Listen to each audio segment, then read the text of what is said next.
Horns up and welcome to another episode of the Headbangers Kitchen podcast. Today I'm going to be answering a very frequently asked question, which is how do I stop the keto diet and go back to normal eating, or how do I go off keto without gaining weight, and many such other iterations of this question. Basically, people are doing the keto diet, they plan to stop the keto diet or go off the keto diet at some point, and they want to know how do they not gain back the weight that they lost on keto. And this is a very common question. And I want to preface this video by saying, first of all, I'm neither a dietitian, nor a doctor, nor a nutritionist, or any of that stuff. I'm a death metal musician who did keto for 5 years, loves to cook, and read up and researched and did a lot of sort of understanding of what diet, fitness, and health and all those things kind of entail. So I don't know if I'm the most knowledgeable person, but I like to apply common sense to most things, and that's generally how I like to function. And most of the times common sense works, because common sense is not as common as you might think. So the first thing I want to say before we talk about this subject is that everyone who is thinking about doing the keto diet, or even if you've started the keto diet, I think it's very important to ask yourself, why am I doing this? And I think the motivation is a very important factor for when you start any diet, and it is also what kind of makes you successful or unsuccessful with what you're setting out to achieve. And in many cases, or I would say in fact most cases, a lot of people look at keto as a sort of quick fix for weight loss. I heard about the keto diet, a friend of mine lost so many pounds, and now I want to get on it so I can lose that weight quickly. And that may or may not be the right reason to actually be doing keto. Should you try the keto diet and see if it's for you? Absolutely. Because we always talk about how the best diet really is the one that you can sustain. Because I've said this before, I'll say it again, I think I'll be saying it till the cows come home. Your diet or your lifestyle, your health, your fitness, all these things that you're looking at, probably from a very short term perspective, these only get over when you die. Like if you're 40 years old now, like I am, I'm 41, and I can look at a diet, oh, I'm going to go on keto now, 3 months, I'll lose some weight, but it doesn't end there. I may live till I'm 60 or 80 or maybe 100, and I'm going to have to think about diet and my weight pretty much till the day I pop it. So yes, it's all right to have some short-term goals, but I think it's important to look at the larger picture and develop a healthy lifestyle that you can actually sustain. That doesn't feel like it's a chore, or that you're suffering, or that you're, it's something you have to take a break from, or have a cheat day, or, do for a short period of time. So I think it's very important to ask yourself, why am I doing keto? What do I hope to achieve out of this? And does it make sense given that this is my objective? You might say, hey, I want to lose 12 kilos in like 3 weeks or 4 weeks or 5 weeks or whatever, and you think you can do it on keto. The question is, why do you want to lose that particular amount of weight, and why do you want to lose it in that particular period?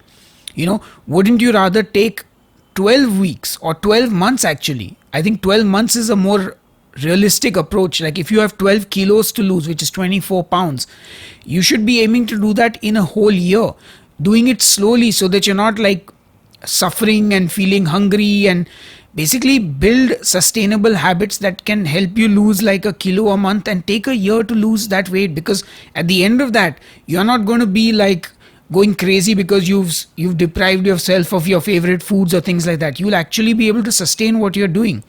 So that's something I think everyone should assess before they start any diet, not just keto, whether you're doing low carb, paleo, vegan, carnivore, whatever diet, whether it's moderation. Make sure you ask yourself this question. Yes, if you decide that, look, I need this boost, I need this motivation from keto, this quick weight loss in the start, and then I'll transition to something else, that's also fine. You may have some kind of health issue and you feel that keto might be an option to fix it, so you give it a try. And that's absolutely fine. And you can also try things and then say, yeah, you know what, I tried it, it's not for me, I'm okay. And that's pretty much what I did. I tried it, I did it, I fell off keto, I lost weight, I gained weight. And then finally I said, you know what, this is not something I can sustain, and I think I need to find something else. And that's perfectly fine. I mean, I've tried vegan diets, carnivore diets, and each one has had a different motivation behind it. And for me, when I did keto, it was all about losing weight. It wasn't so much about losing weight quickly for me. It was more that my friend lost 40 kilos and he was like much more overweight than I ever was. And he didn't exercise at all. And he ate butter and cheese and meat. And I was like, this sounds like a pretty good deal. No need to exercise. Just eat meat, butter, and cheese. Let's do it. And honestly speaking, now I'm like, you know what, even if I hate exercising, even if I don't really enjoy it, I am going to go to the gym. I am going to go and walk 6 kilometers every day. If I'm going to a restaurant for a meal, I'm going to walk there if it's possible. I'll walk back. I made exercise an important part of my life because I realized it was an important part of staying healthy. And so I did that. Now, the other thing I want to mention is people say, how do I stop keto and go back to normal eating? And that for me is a thing that everybody needs to forget about. What is normal eating? Because obviously what you were eating was not normal. Because if it was normal, you wouldn't be in a position where you're like, I need to lose all this weight. So definitely after doing any diet or keto or whatever it is, there is no going back to normal if normal is what got you to a place that you needed to lose weight. Yeah, normal, there's nothing like normal, the standard American diet is the normal there perhaps, but that is not normal in India, which is not normal in China, which is not normal in Bangkok, which is not normal in Italy, which is not normal in Germany. So every place, every country, every family, every human has a different definition of normal. I think instead of saying, how do I stop keto and go back to normal eating, you got to say, how do I stop keto and transition to a healthier way of eating that I can sustain in the long term. So I think that is something to keep in mind as well.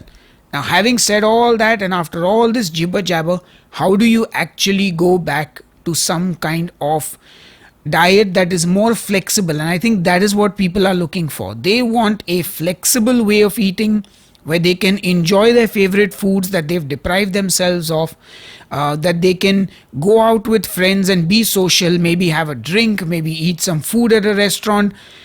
How do you do all these things? Well, the first thing to understand is that basically once you have lost weight on keto and you stop doing keto, you are going to retain water weight.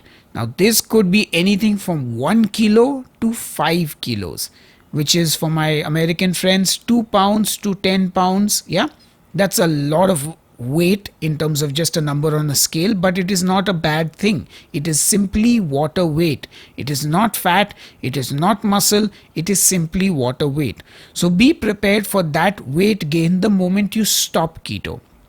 Now the question is, once you stop keto, what are you going to actually eat?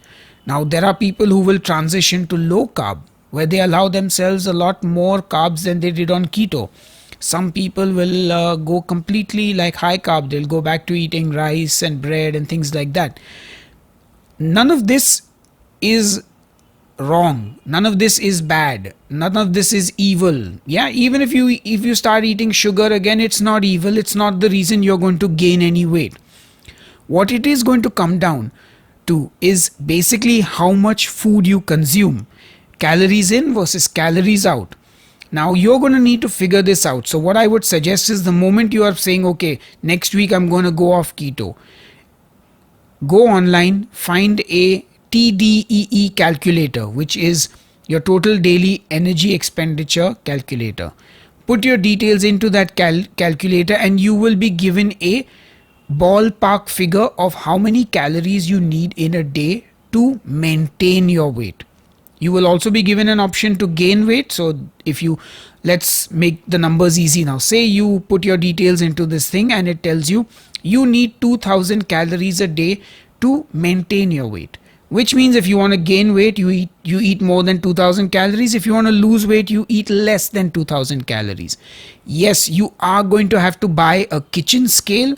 You are going to have to measure your food, log your calories, and you will need to do this for at least 2 to 3 weeks minimum. I'd say do it for a month. The reason I tell you this is because once you start to do this, you will understand how to portion out your food. You will understand how much food you actually require, and that will be an eye-opening experience for you. For myself personally, this is what I did. I love chicken, I love vegetables, I love rice. So I made my lunch chicken, vegetables, and rice. And what I did was I made sure I got 100 grams of chicken for every meal, minimum 100 to 120. Yeah, no more, no less. That gives me sufficient protein, which is a satiating, macro. It is also there to preserve muscle. I had vegetables which are full of fiber and good things, and I would just have steamed vegetables, about 100 odd grams of vegetables, which is really, really filling. And I would have lovely basmati rice cooked in chicken stock, and I would have 100 grams of rice. This way I got to enjoy the rice, and I had enough protein in my meal, and I also had enough veggies. Similarly for dinner, I want to have a hamburger, so I have a lean chicken or a beef patty, which is like 100 grams, again 100 to 120 grams.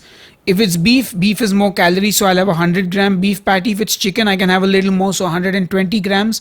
I'll have bread, no problem. That bun is about 150, 175 calories, so I know that. No cheese, because I know cheese is another 100 calories. Instead, I'll use a low-fat mayo. I'll use a lot of lettuce. I'll have some tomato. I'll even have some boiled vegetables on the side, and I'll have fruits for dessert. So there are many different ways you can make this work for you. But the main thing is to log your food for at least a month, so that you can visually tell, like, okay, so in my lunch I need to have only 100 grams of rice. Then it'll just become normal for you to weigh out your rice every time, and you won't even think about it. It'll be like brushing your teeth. Like when I eat my lunch, I'll just put the plate on the scale, and I'll put my food, and I'll just keep a eye on the readings, and that's it. And once you do this for 1 month, it becomes second nature, and you're also aware. So now when I go out and I put rice in my plate, I know what 100 grams of rice looks like.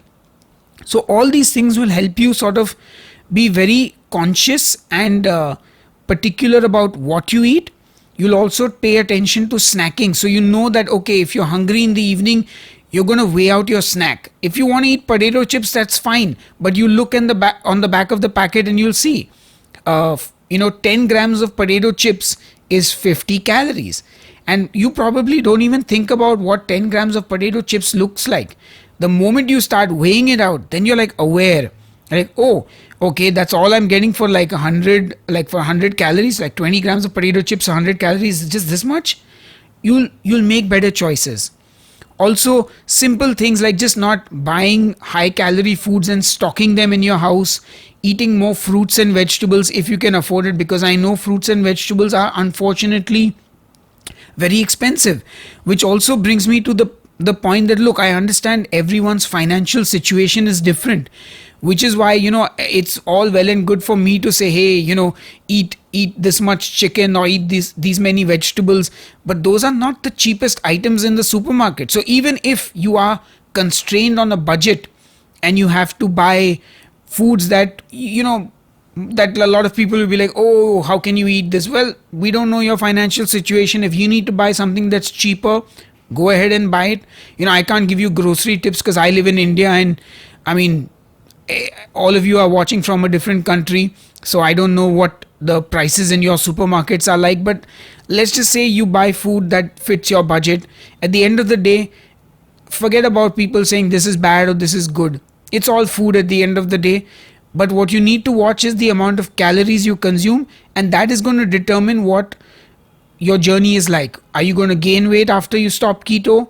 Are you going to lose weight after you stop keto? Or are you going to maintain your weight after keto? Now, it's also important to mention that all these figures that I'm talking about, so you'll use an app like MyFitnessPal. That's a pretty good app. If you use some other app, let me know. But MyFitnessPal is a pretty decent app to log your calories with.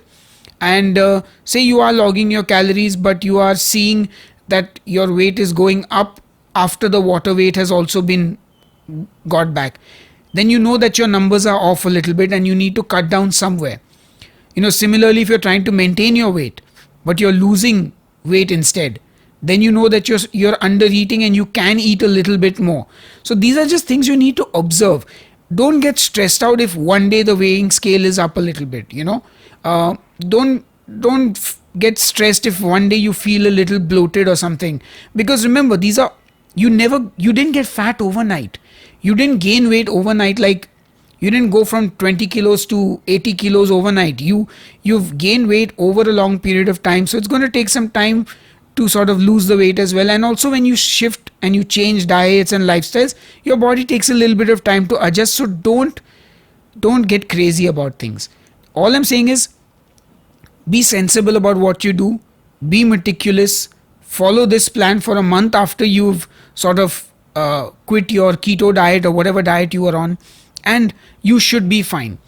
I have done a full video series of this on my channel also. It's called My Unimpressive Weight Loss Transformation. It's literally where I show you how to calculate your calorie requirement for the day.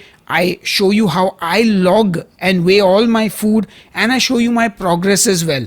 It's a series from, I think, a year or 2 years ago, but it is still relevant even today. It kind of shows you how you can have a healthy relationship with food, how you can enjoy foods you love and not feel guilty about it, and also be able to maintain your weight.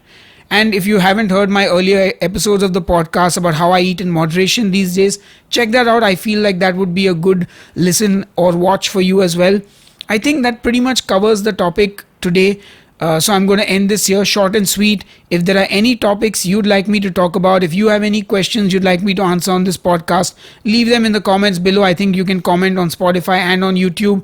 And I will see you on the next episode of Headbangers Kitchen. Until then, cheers and keep cooking.